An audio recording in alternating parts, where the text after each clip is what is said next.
Hey kids, do you want to make super yummy ice cream at home? Ask your parent to join you, and let's have some fun together. First, gather your ingredients: milk, cream, sugar, and a little vanilla. You can add chocolate or fruit if you like. Pour the milk, cream, and sugar into a big bowl. Ask your parent to help measure and pour. Add a splash of vanilla for flavor. Now, mix it all up until the sugar is gone. If you want chocolate or fruit, stir it in now. Get creative and make your own flavor. Carefully pour the mix into a container with a lid. Ask your parent to help so it doesn't spill. Pop the container into the freezer.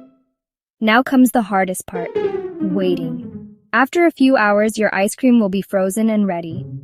Scoop it out and share with your family. Enjoy your homemade treat together. Making ice cream is even more fun when you do it as a family. What flavor will you try next time? Tell us in the comments, and don't forget to like and subscribe for more fun recipes.